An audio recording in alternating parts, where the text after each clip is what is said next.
Hey everybody, before we get started, I just want to remind you this episode is brought to you by patrons like Ahago Comics, Qua, and Nestor Flores. If you like what we do and want to see us do more, consider supporting us on Patreon. You can get access to episodes early and lots of other goodies, and it would really help us out. Thanks for your support, everyone. Hello everyone, welcome back to the channel. It is time once again to talk about Star Wars X-Wing by Fantasy Flight Games. I don't have to say, second edition anymore, do I? Do I not? Alright, anyway, hey everybody, hi. Welcome back to the channel. It's been a while since we did an X-Wing video, but it's been a while since they had stuff for X-Wings, so, you know, that's where we are. That's what we're doing.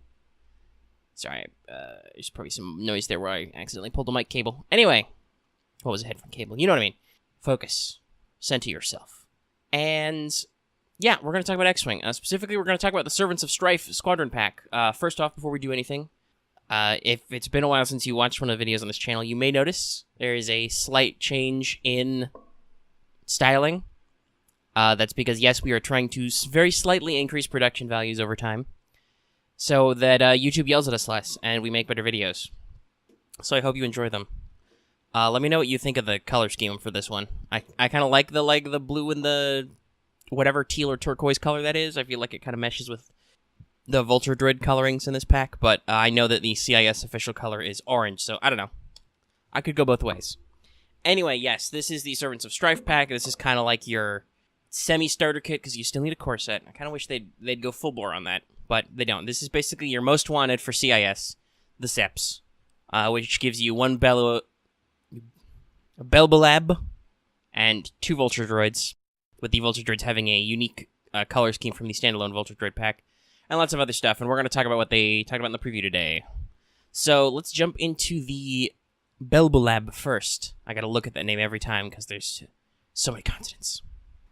So, the Belbullab, which we are doing a slightly different format, because they did their preview images a little wonky for this one, but we do have kind of the overall. So, let's cover the core stats here.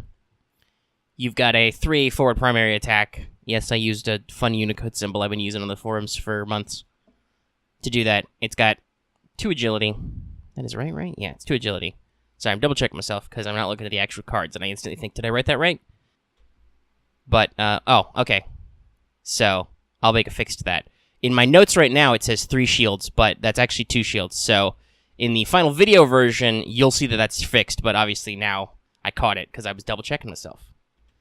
Good old me. So yeah, 3 hull, 2 shields. Actions are, it's got calculator focus, because it's got both the droid pilot and not droid pilots. Target lock, barrel roll into focus or calculate, and then boost into focus or calculate. So, looking at the CIS ship dials in this, I feel like the theme here is the CIS don't necessarily like to go slow. But they don't necessarily like to go fast either. In some of these ships, it's kind of confusing. So, you can see from the dial, this thing has no 1 straight, but it's got 1 banks and 1 turns, which are white. It's got 2 turns, which are white, and it's got the 2 banks and straight are blue.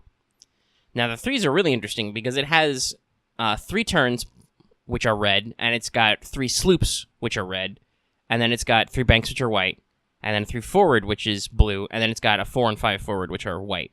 So, you've got a very minimal slice of blue on this dial, alright? You've got as many blue moves as you do red moves.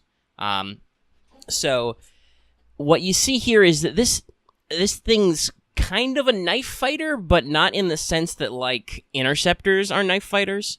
I would say this is kind of like a heavy interceptor type frame. You know, it's got some wiggliness to it, but it's not necessarily full-blown, like, double actions all the time. Like, if you want to boost your barrel roll into a calculator focus, that's a very telegraphed move, assuming you don't have some other way to shed that stress, okay?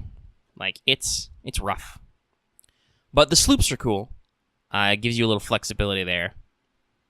And it can actually go fast if it wants to, it's just you're not going to shed any stress that way. It's like I said, very interesting. I kind of like this design. So, there's nothing else really to talk about this in the core here. We have no idea what its point cost basics are, or its upgrades are. We know later, because we'll talk about it, that it definitely has a mod slot, and we should assume that because it's got some human pilots, some of them have pilot talents, because there are also some pilot talents in the pack.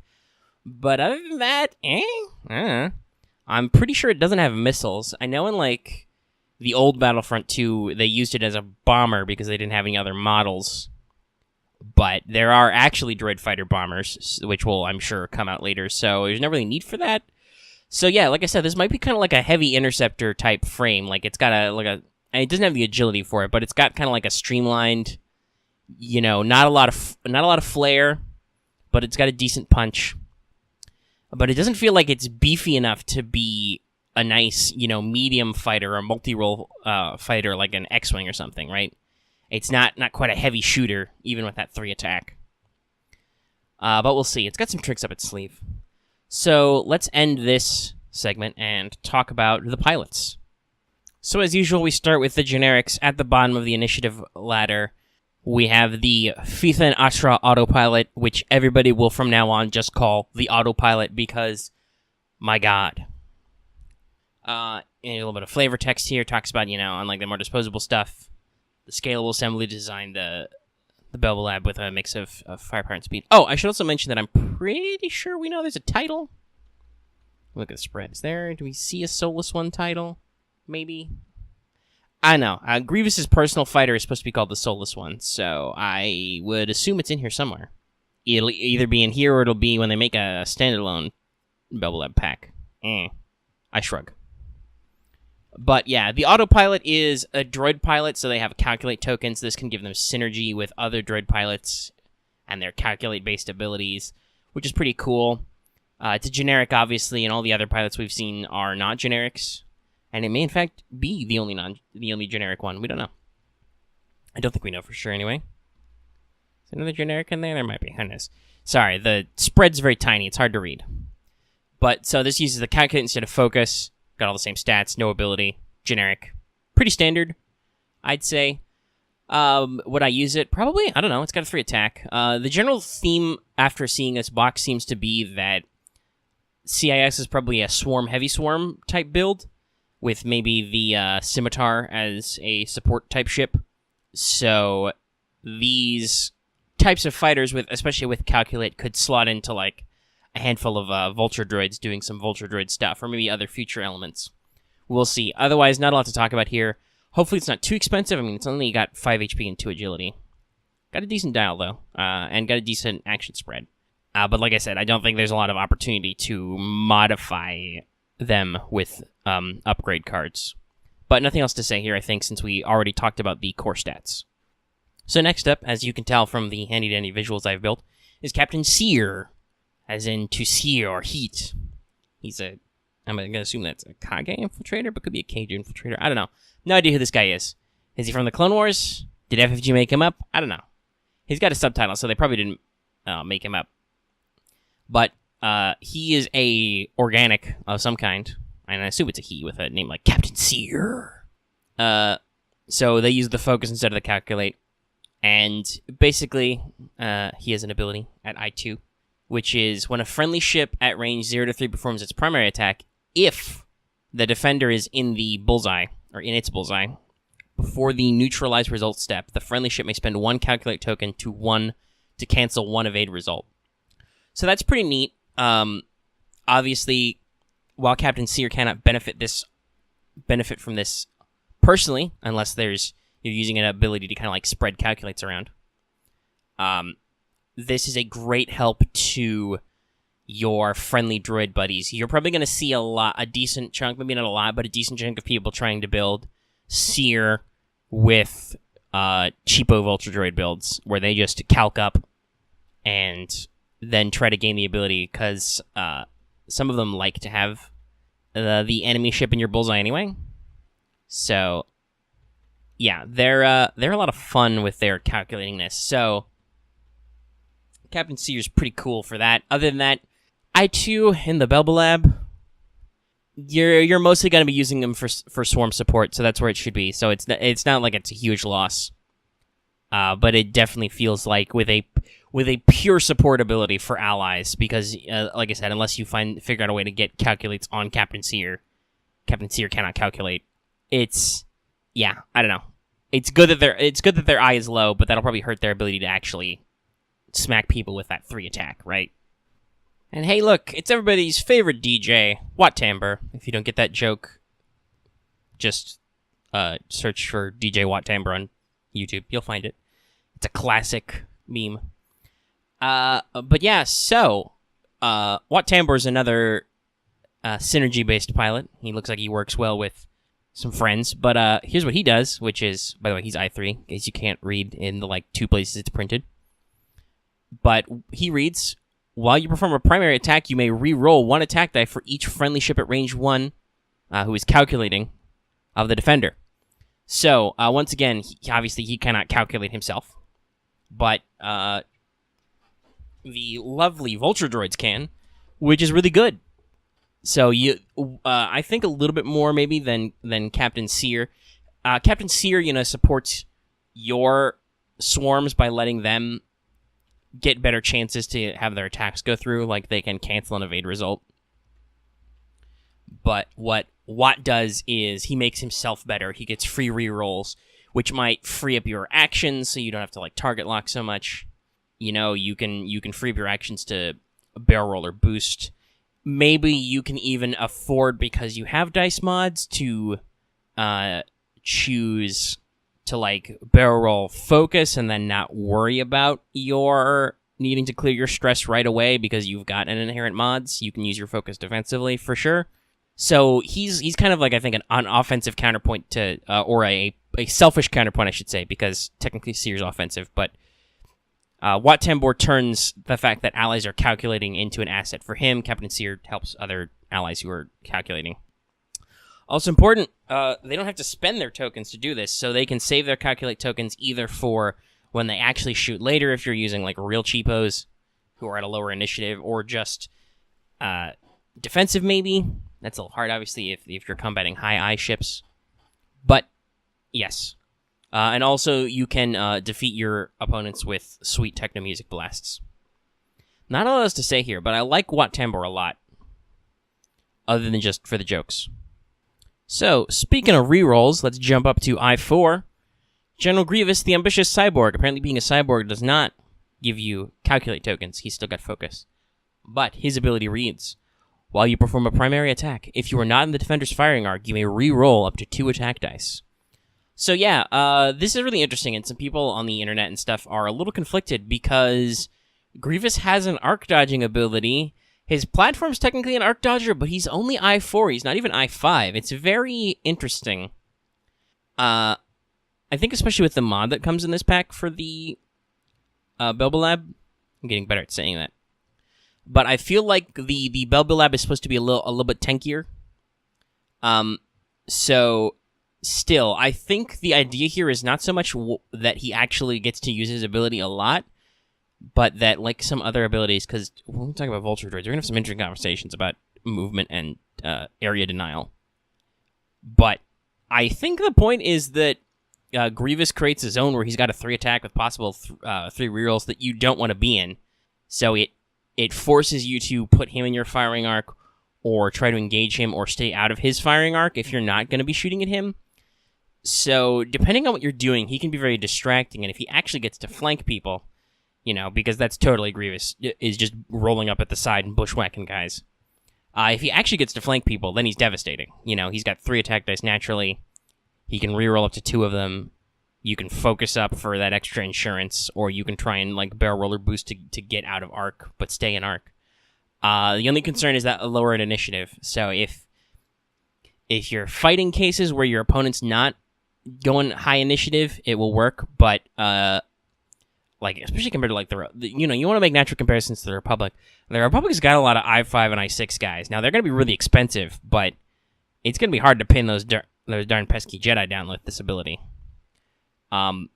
It's going to take a lot of thought and a lot of pre-planning to make Grievous work. I think you might have to think a couple moves ahead.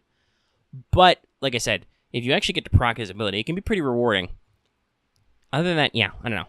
I do feel a little about this. I agree with people. The 4 with the dodging ability does seem a little low. 5 would definitely be better. But hopefully this means that he's not super expensive, so you can easily cram in a decent number of swarm ships. And I don't remember what the details, but the Separatist unique pilot talent, which Grievous should get, because there's a lot of pilot talents shown in this pack, and I'm pretty sure the droid pilots can't do that. Or if they can, only the one who's actually unique can. I don't know. We'll see. Yeah, because we don't know upgrades. But I believe the Separatist one, Treachery, lets you, like, hide behind friendly ships. So that could definitely be a thing to, like, allow you to set up your maneuver so your opponent has to, like, scooch off somewhere else, and then you can get him. Right? Or your opponent is wasting moves trying to stay in your firing arc. Like, if Grievous gets on your 6, you could be like, well, okay, so I can obviously 360 on him. Right, I can flip around probably, but then I'm probably dialing in a red move, you know, I'm limiting my actions and stuff just so he doesn't get rerolls. And then he may have you target locked anyway, just because, you know, because, more rerolls is better. So I don't know. We'll have to see what people are actually doing, because I'm sure people will try to play General Grievous just because he's Grievous. So we'll see what lists people do, that if they can make him shine or not.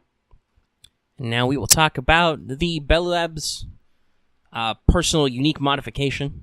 It's not actually a unique modification, but especially for them. The Impervium Plating. If there was ever a more Star Wars name for a card, I don't know it. Perhaps if they do a Therm Scissor Punch card. And yes, that's a real name. It's from Solo.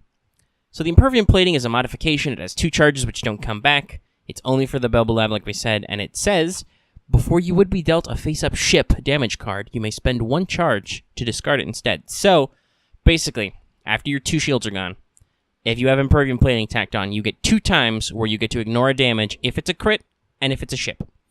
That seems very specific, so hopefully this is not expensive. But, like I said, I do think this does, or can anyway, give the Belbullab a sneaky amount of health. Crits are a big deal in this game. They've always been, but the 2.0 crits are a little bit nastier than the 1.0 crits in several places. So the ability to just go, assuming it's cheap enough that you can fit this in most of the time, the ability to just go, oh, there's a nasty ship crit, whoop, just whoop that away. That's pretty fun. And while the charges don't go up on their own, there's ways you can recoup charges. I don't know if there's any that are immediately accessible to the Separatists right now, but there could be. Either way, still, 2 charges, 2 chances to skip out on damage. Not even flip it face down, just discard your face-up damage card with the ship. Like I said, if it's cheap enough, that'll be worth it, just as extra insurance. You know, just to siphon off some more stuff. Also, love the design. I love that idea of specific damage reduction, right? Because it's a way to give extra damage reduction, but not in such a way that it's actually making the ship, like, really stronger. It's just situationally, sometimes you'll be able to go boop. And some games it'll never come up, you'll never be critted, or you'll never get dealt a ship, and then other times it's going to save your ass. So the question is just if it has a cost effectiveness to slot in there. Alright, we're only halfway through the ships and stuff. Hope you like a 30-minute episode. So, Vulture Droid. You should recognize this style of thing, Bob. It's the Vulture Droid. We're doing the same format as the other thing. So, a Vulture-class droid fighter has 2 attack and a little forward primary doohickey. It's only got 2 agility and it's got 3 hull. So, these guys have got to be really cheap because they are quite fragile. 3 hull, 2 agility. And no struts doesn't fix that. They have calculate, target lock, and barrel roll into calculate. And I think we can safely say they're all calculate because they're all droid fighters. We do know that they do have a missile upgrade because they can do the energy shell thing, and I think they can do some other missiles. And that's obviously where they have target lock, so there's that to encounter for. But I think that's all we know about their general, upgrade outlook. So, for Dial, once again, we have this baby has trouble slow rolling. It's got 1 turns, which are white, and then a 1k turn, which is red. In the 2s, you've got a lot of flexibility. Your 2 banks are white, but your 2 straight and 2 turns are blue, and you have 2 T-rolls, which are red. And then at 3, you get another weird situation. Your turns are white, but your banks are red, and your straight is blue. And then 4 straight is blue and 5 straight is white. Almost said red. So these things like to turn, and they can turn around on a dime. They can't really slow roll, and they don't like to bank. It's weird, but I like it. It's wiggly. I'm sure it's wiggly because of the nature of grappling struts, which lots of people have been talking about, and we will talk about in a second. or basically right now, because I don't think there's anything else to talk about the Vulture Droid class fighter. Though I should say, before we get into the config and then into the pilots, the preview article only covers the limited pilots, whether they're unique, limited one, or more. There are 2 properly generic Vulture Droid pilots, but they're not covered in this article. I assume they're going to be covered when they do talk about the standalone Droid Starfighter box, so we'll cover them then. Just they exist. There's an I1 and an I3. All right, let's talk about struts. So, when Vulture Droids are strutting their stuff, well, first thing you need to know, the grappling strut is a config card only for Vulture class droid fighters. It is a dual card. It has closed and open, as you might expect.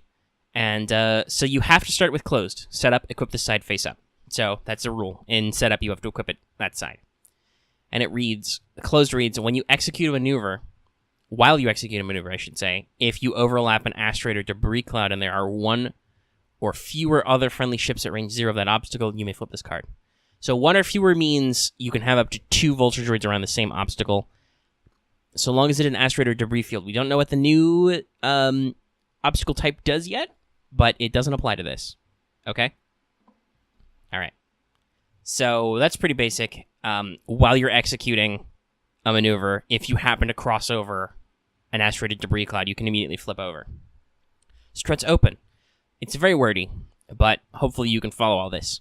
You ignore obstacles at range 0 and while you move through them. So basically, this is how the process works. You pass through a debris field, you can flip closed to open. Open means you ignore moving through it, because the effect of moving through something isn't resolved until after you move.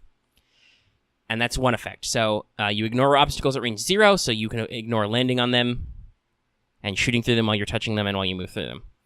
After you reveal your dial, if you reveal a maneuver other than a 2 straight and are at range 0 of an asteroid or debris cloud, skip your execute maneuver step and remove 1 stress token. If you're revealed a right or left maneuver, rotate your ship 90 degrees in that direction. After you execute a maneuver, flip this card. That's not a may, by the way. After you actually execute a maneuver, you have to flip the card. So, if you are on an asteroid, and yes, it's actually on, it has to be touching, that's range 0, of a asteroid or debris cloud, you skip your step if you don't dial in the 2 straight, and remove 1 stress. You basically do the equivalent of a blue stop, but it doesn't count as actually executing maneuver. And then, if you revealed a right or left maneuver, you can rotate your ship 90 degrees in that direction. Some people are confused about the order of operations because there's a semicolon in there, which is kind of grammatically weird, but since it says if you revealed a right or left, I'm pretty sure that means if you reveal a dial other than 2, skip, and then execute it. Because I guess depending on your speed of where you landed, you may or may not be in range to actually gain the benefits, because you never know. You have to be touching it. So if you dial in your 5 forward and you blow through a debris cloud like halfway through, and you flip your struts to open, you basically get nothing because you aren't at range 0 of that obstacle.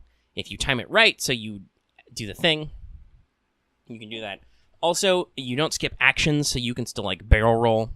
So you can, like, do a 90-degree turn, barrel roll off your obstacle, and still be free up to move next time.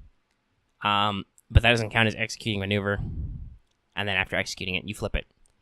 It's a little densely worded, and I'm sure the FAQ will clarify exactly what they mean, but in general, the idea is if you would hit an obstacle, you flip it, and you may flip it, by the way, but you probably want to flip it so you don't suffer the effects.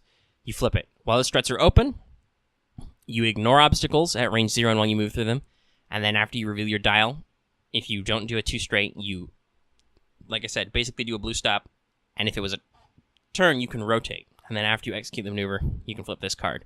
So long as you keep dialing turns, which it don't matter for what color they are, you can keep rotating around and kind of like turret yourself on the asteroid. But if at any point you actually get loose of it, it flips back. And a lot of people are saying the obvious counter to this is seismics, which it is. But yeah, it's fun. It goes back to what I said earlier about the CIS being a little squirrely in close quarters. And struts are definitely that. Definitely squirrely. So let's talk about the first of the pilots, the Hadrochal prototype.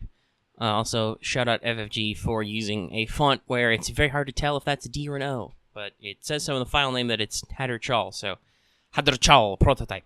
This is a limited 2. It's not unique, but limited 2. You can only stick 2 of these in your list. Did I mention you can put 2 of them? Alright, I'll stop. So, yeah, these are basically like... this is also a very interesting idea that you can probably only do with droid ships. The idea that the ship itself is a limited production run, but it's not wholly unique either. I kind of hope that... sorry. I kind of hope they do that with future, like, titles or configs. That'd be really cool if they did, like, you know, one-off... like, not one-off productions, but slightly modified that aren't very common. Anyway, so, because this is a limited, it's got both a pilot ability and a ship ability. So the ship ability for all Vulture droids is networked calculations. While you defend or perform an attack, you may spend 1 calculate token from a friendly ship at range 0 to 1 to change 1 focus result to a focus or hit result. So basically, Vulture droids are networked, and they don't need to spend their own calculate tokens to do calculate things, which is pretty cool. It incentivizes swarming, and like, if you got one guy who didn't get the shot, but he still got a focus banked, or like one guy who's not going to get shot at this round, but he still got a focus banked, pop that focus off, use it on the guy who's going to actually use it. Very useful and encourages calculating. And do remember, these guys can barrel roll into calculate. Though with their dial, they've got a little bit more blue selection than the Belbullab, but still, that's a weird selection there. But they got those 2 blue turns. That's great. By the way, these are definitely like a light fighter, like a swarm type ship with 2 attack. It's just the agility is unusually low, but hopefully they're cheap. Because remember, you still have like a max 8 ships anyway. So even if points wise you could fit more than 8, you can't ever have more than 8 ships. Is it 8 ships of the same type or just 8 ships in general? I don't know. I'd have to double check. That rule almost never comes up. But also, the Hadrochal prototype has a unique ability for itself, which is, after an enemy ship in your bullseye at range 0 to 2 declares another friendly ship the defender, you may perform a calculator target lock action. So basically, this encourages you not only to swarm your enemies, but to get multiples in bullseye, and basically, if your enemy picks on a different ship, one or both of your Hadrochals, because hopefully you probably want to fly this in pairs, to kind of like force your opponent to pick at least between these 2 guys. And if you get like some third action in there and then they have to pick somebody, they can both proc it. They get extra calculates or target locks, which they can then use, which is good because, you know, I mean, getting people in bullseye can be a little hard at I-1. You know, they obviously have a chance to get out of it because, yeah, you know, I mean, you're going first and shooting last.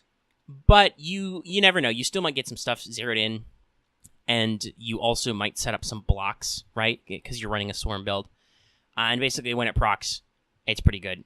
It also should note that it also works at range 0 to at 2 of you is where it works. So you can totally slam into somebody which will probably put your bullseye on them and be like, you're not going anywhere. And you can get a bonus target lock or calculate, which you can then turn around into shooting stuff at them. Since there's 2 of them, I expect if you're running like a pure Vulture Droid swarm, you'll definitely probably swap up a couple of the other I-1s. I think those are just Trade Federation droids or something like that, Trade Federation units, to the prototypes. Sorry, I'm getting a little dried out. This episode is going on longer than I thought. And maybe if you're running like a hybrid with other ships, you can probably stick in 2. Otherwise, I don't know. They're fun. I don't know how much people will be doing with them, but still. So next up, as you can all hopefully guess from the graphics, once again, there's a whole transition-y thing and there's some bolding. Anyway, we're going to talk about Precise Hunter, who is limited 3 pinpoint protocols. So this is like an upgraded brain. You can only afford to make so many of these, but they're out there. And the Precise Hunter still has the network calculation abilities. They're I3, obviously, because once again, that's printed in like 2 places on the screen. Look at your screen. And they have the ability, and I also that's kind of funny. While you perform an attack, if the defender is in your bullseye, you may reroll a blank result. So again, at I3, that's a little wiggly to try and get the precision of the bullseye, but still, when you get it, you're going to reroll a blank. combined with calculates to, tip 1 focus into a hit, and then you only have 2. That means you're basically set to try and modify your dice to try and get some tippy taps. And also, I should note, it's not a primary attack, so if you're using munitions, it also applies. It's only 1 blank reroll, but it's still a reroll. And considering they're only I3, even at limited 3, they'll probably still be pretty cheap.